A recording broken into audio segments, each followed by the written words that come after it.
Welcome everyone, and thank you for joining Painting with Picasso's Grapevine. My name is Leanna Hahn, and I will be your host and teacher for today. Hopefully you're kind of gaining some guidance, some tips, some suggestions as you turn into our show weekly. Today we're going to talk a little bit about this beautiful painting. This is a little bit of our version of Monet's water lilies. Definitely very beautiful, very attractive to the eye as far as the colors. The depth of the blue in the water, the highlights that kind of complement each one of those water lilies. So what we're going to do today is we're going to talk a little bit how to create this painting. And with any painting, the first thing you need to do is just kind of take a step back and take a look at it and really understand where the layers exist. So we're using acrylic paint, which means we're going to be putting a lot of layers into these paintings to get a nice, complete, very attractive piece of work.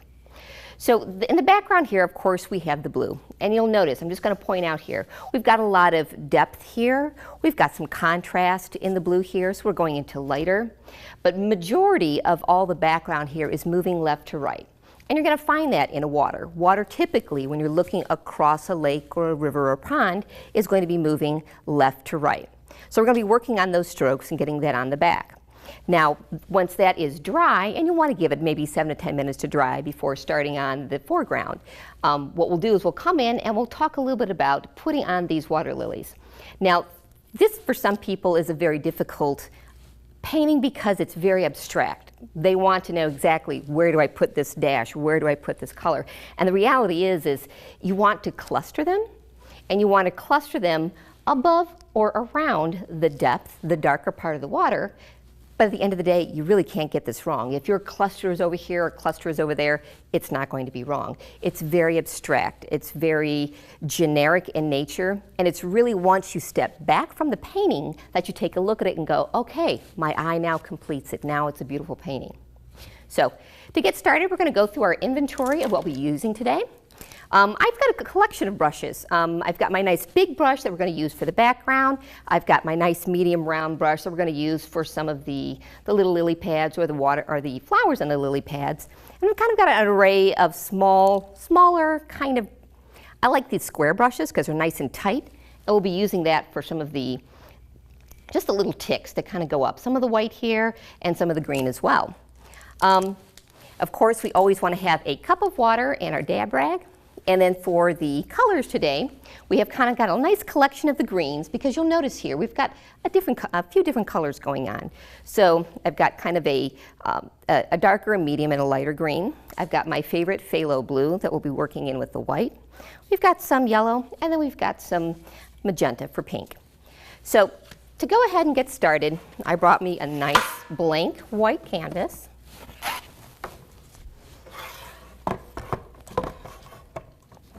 And we're going to go ahead and kick this off with dipping our very large brush right into the water.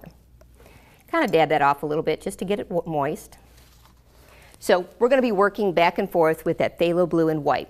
So we're going to start off by mixing it just a little bit, just kind of getting the two colors together. And we're going to make those strokes, very broad strokes, left and right. Now we're going to use what I call speed painting, because we're going to want to get through the majority of this canvas while the paints are wet. That's when you get that nice wet on wet, very streaky feel, which is attractive and very beautiful when you're trying to do that blending. So you want to keep the paints wet and moist and quickly moved down the canvas. Now you'll notice, right now I'm just getting color on the canvas. I'm not putting too much thought into, is it more white? Is it more blue? Just trying to get some coverage on here. Now don't forget, I am painting from the left here, so some of my strokes may follow how my arm extends. What you'll want to do is you'll want to remind yourself to step back, take a look, make sure your strokes are going more evenly left to right. You don't want them concave, you don't want them arced.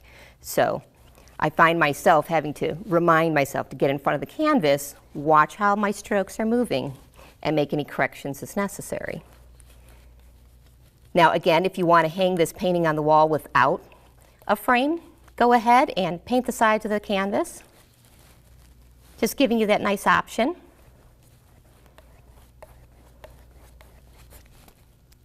And again, I'm just kind of moving very quickly down the canvas, just getting that paint on there. You'll notice now I come back up and I kind of create that continuous streak left and right from one side of the canvas to the other.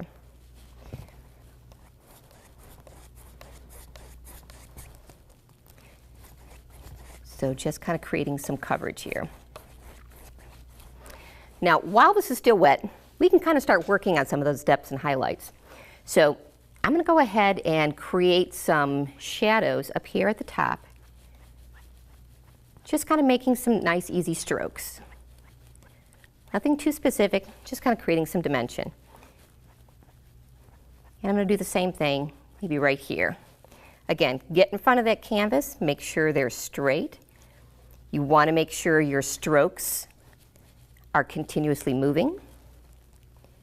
You don't want to see a lot of stops and starts, except when you want to see stops and starts. And I'll show you there's going to be a little bit of this water that we're going to very distinctly call out as a darker piece of the water. And I'm not sure if this is a pond here. I think that's kind of the intention. It's got lily pads on it. Could be a lake. Another thing too, you don't want to overblend. The key here is to create that nice streaky feel that creates dimension, that creates interest. So to achieve that, you want to get that paint on there, blend it in, and then stop. So you notice how we achieve that right here. We've got some nice streaks going through here.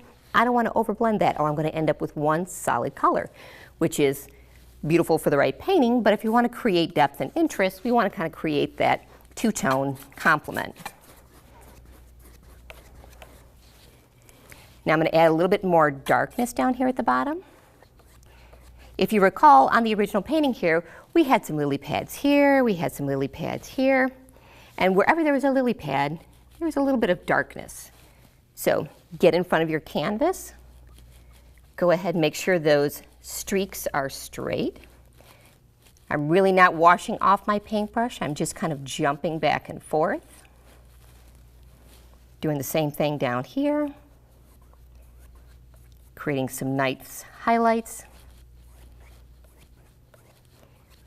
Watch your strokes, complete them all the way across, and then go in and add in that nice depth where you're going to add the lily pads. So I'm going to decide, we're going to put some down here, so I'm going to create some interest.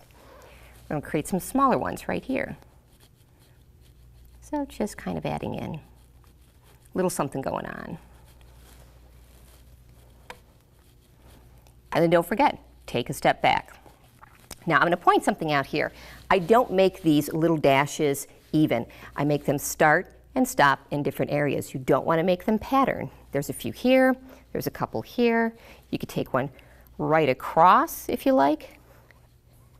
Kind of come in with some light right on top of it. You don't want to create a pattern. That's what creates the interest. There is no pattern in nature. If you leave a pattern, it'll draw your eye too, and you won't be able to really figure out what's wrong with it. So I'm taking a look back now and I think, okay, that's looking pretty good. I like my strokes, I like the depth, I like the highlight. I'm ready to move on. Now for you folks at home, go ahead and take some time to allow this painting to dry. I have brought with us one that is already dry and we can continue on. And typically, you're not putting a very thick layer on the painting, so just generally about 7 to 10 minutes is about all you need, and then that should be ready to go. So again, we're kind of starting with something that has lots of depth, lots of highlight. Now let's kind of take a real quick, brief look back at the original here. So now what we're going to do is we're going to go in and layer in some of those green foliage that's really growing into the water. So very, very, very generic. Another thing too, watch, they're not all the same height. They don't all start at the same place. They don't all stop at the same height. That's very key in order to create a very generic feel. You don't want to create lines. You want to create dimension. So with that, we're going to go ahead and move over to our, I think maybe our medium brush. So this one is kind of nice and tight. And we'll go ahead and dip that in the water. Right now, I'm going to start with my darkest green. So I'm going to add a little bit of water, and I'm just going to decide where am I going to start placing some of that that nice foliage. So if we look back at the original again, you'll notice we've got some lily pads up here at the top. You've got some lily pads here. We've kind of got two in the middle, a little bit going on here. So not too very specific. You can move yours around if you like, wherever you feel. And then the greenery really just kind of complements it quite frankly all over the place. So what I'm doing is just kind of starting a streaky feel. Again, this is supposed to be some of the foliage that really kind of grows up and out of the water. And I'm starting with the darker. You'll notice my streaks, I'm leaving a lot of paint on there because I'm going to come back and I'm going to layer. Don't allow your starts and your stops to be very even. We're going to make this kind of sporadic. So in some places it comes higher and some places it comes lower. And don't allow them to be the same depth or intensity. Allow some of them to be fatter, thinner, thicker, wider, and just kind of spread them around. So the question is, where do I go next? And the answer is wherever you like. Again, this is not creating a very specific pattern, so you probably couldn't go too wrong. Just kind of spreading them out. Again, very inconsistent, very unevenly. Just kind of getting them across here. Start some in the middle, kind of move around. All right. So as always, I'm not going to complete the entire painting. I'll kind of give you the right side feel, and for those folks at home, you want to take what we've taught here and apply it to the left side. It's the exact same thing. So now what I'm going to do is I'm going to come in on top with some of this nice medium green and start using maybe a little bit more of the flat side just to kind of create some dimension. We've got that nice dark green behind. So I'm just coming in with the flat and just kind of trying to create some elements of, hey, there's more than just one type of foliage growing here. And then I'm going to go on top with a very light green. So go ahead, don't worry about mixing in. That's the whole idea.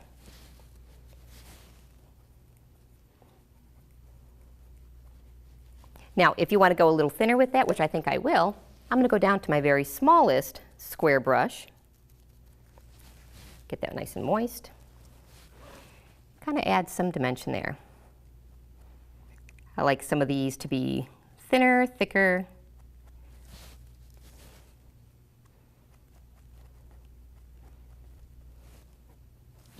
Just kind of continue along.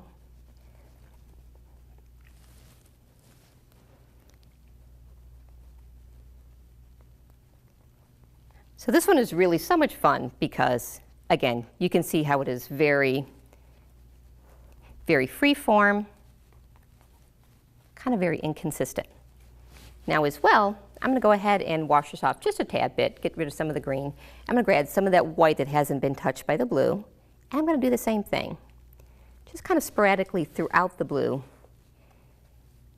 adding a little bit of dimension here. You want to keep that nice and small. It's just to say, hey, there's a lot of activity here in the water. We've kind of got the two complements going with each other. We've got the water going left and right, and we've got the foliage kind of growing up and down. So together, it kind of gives the eye lots to look at.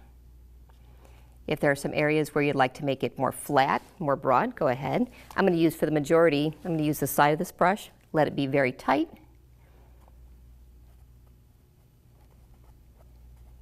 And kind of continue throughout.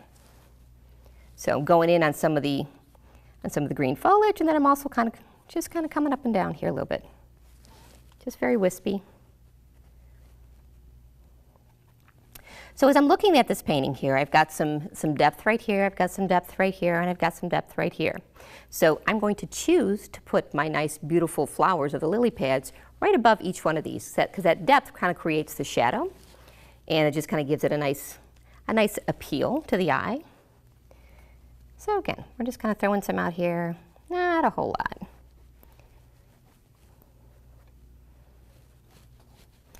Now, layering is what you really want to apply when you're working with the acrylics here.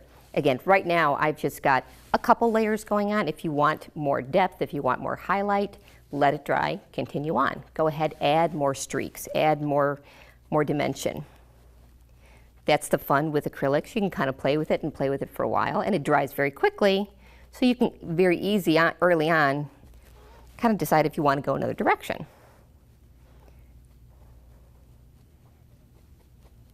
So I'm not going to worry too much about too many layers here for today, but I will go ahead and wash out that brush. And the next thing I'm going to do is I'm going to move to this nice round medium brush, and we're going to use that to create our flowers right on top of the lily pads. Now I'm going to go ahead and add a little bit more of white because I've used it mostly that all up. And what we're going to do is we're going to do a lot of mixing as we are adding on these flowers. So again, I'll bring you up the original just to kind of take a peek and see. They're very light. They're very nondescript. So just really little dashes just to kind of create the element or hint of, hey, there's a flower there. So we'll start that by grabbing our water, dabbing off. We're going to start in the white, and we're going to grab a little bit of the yellow. So we're going to do those first. So I'm mixing them together because I want a really light combination. And we're going to do some heavy dashes. I am putting some pressure, a decent amount of pressure on the canvas because I want them very harsh. I want them to be able to be seen. So we've got one lily pad here, and we're going to put another. Now I'm spreading them out because I'm going to come in with another color. I'm going to come in with the pink, the magenta, and white as well. So right now, I'm just kind of spreading out those dashes. And we'll decide later if you want to add some more. So we get them in there. So go ahead and wash off that brush. We'll go ahead and move over to our white and magenta. Doing the same thing, we're going to grab a little bit of that white, mix it in with the pink and magenta, get a nice very light feel. And we're going to do the same thing.